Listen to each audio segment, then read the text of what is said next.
जनक महाराज ने जिस दिन से जानकी को विदा किया था, विवाह के बाद, विदाई करने के बाद आज पहली बार पिता पुत्री का मिलन। और इस स्थिति में जब जानकी को देखा, वल्कल वेशो, उस पिता के हृदय पर क्या बीती होगी, गोस्वामी जी कहते हैं उसकी कल्पना भी नहीं की जा सकती। श्री जानकी जी को हृदय से लगाया, पिता की आंख से आंसू निकले पर जानकी रोई नहीं। कहीं मेरे पिता को ये ना लग जाए कि मैं कष्ट में, इसलिए जानकी रोई नहीं। जनक महाराज ने जानकी को हृदय से लगाया। और गोस्वामी जी तो कहते हैं आज जनक जी का ज्ञान मानो श्री सीताराम जी के प्रेम में डूबने लगा। उस समय जनक महाराज ने श्री जानकी के लिए ये शब्दों का प्रयोग किया, बेटी तो दुनिया में सबके हैं, लेकिन मेरी बेटी ने त्रैलोक में मेरा नाम सदा सदा के लिए अमर कर दिया। पुत्री पवित्र किए कुल दो, पुत्री पवित्र किए कुल दो, पुत्री पवित्र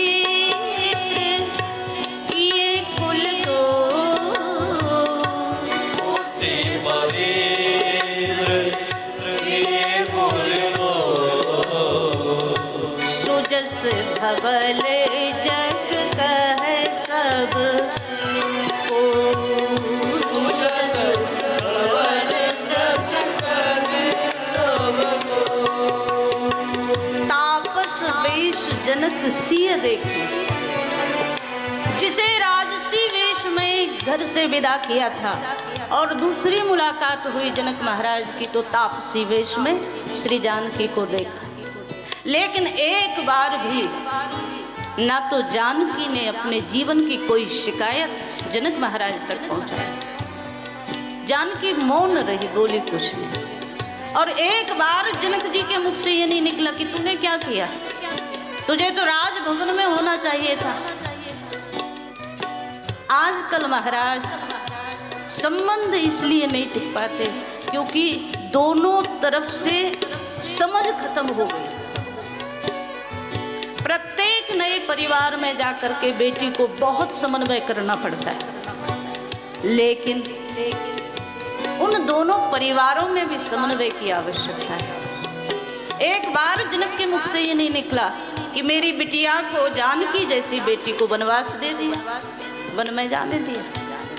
मानसकार कहते हैं जैसे ही जानकी की बड़ाई की, जानकी जी संकोच में पड़ गई, मौन हो गई, सिर नीचे झुक गया।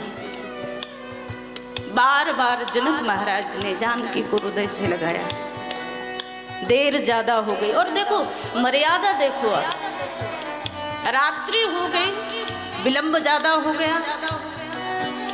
जानकी जी मौन खड़ी हैं, लेकिन मन में चिंतन चल रहा है, मैं अगर माता पिता के साथ यहाँ रात्रि बिताती हूँ, ये मेरे धर्म के अनुकूल नहीं। मुझे अपने स्वामी श्री राम के पास जाना है, लेकिन माता पिता को कहे कैसे। बहुत सारी स्थितियाँ ऐसी होती हैं, बेटियाँ सह लेती हैं, कह नहीं पाते।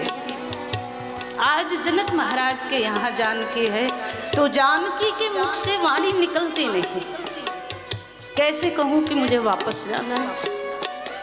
लेकिन बिना कही हुई बात को माँ ने समझ लिया। सुनैना जी ने जनक महाराज को कहा सीता जी जाना चाहते हैं, और जब जनक महाराज ने सुना, उस पिता का गौरव हजारों गुना बढ़ जाता है।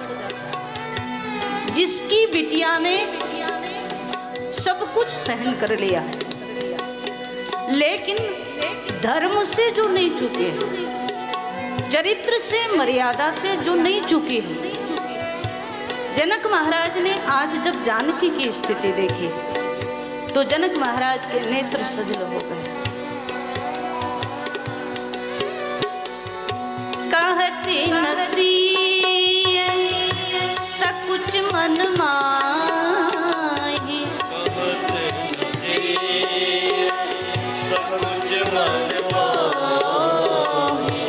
यहाँ बसव रजनी भल नाही। यहाँ बसव रजनी भल नाही। यहाँ बसव रजनी भल नाही।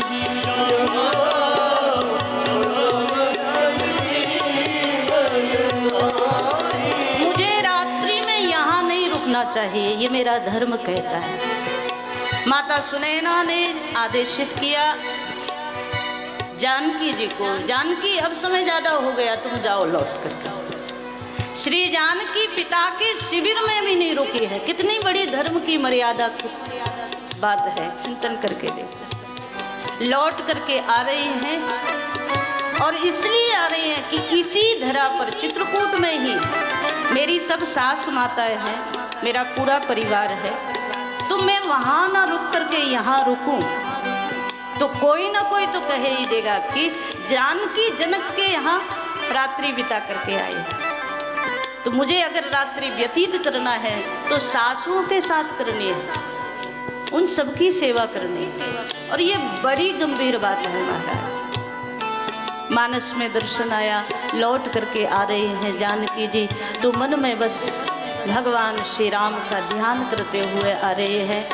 श्री भगवान की अनेक अनेक लीलाओं का ध्यान करते आ रहे हैं। और मानो ये जीवन का परम कल्याण है।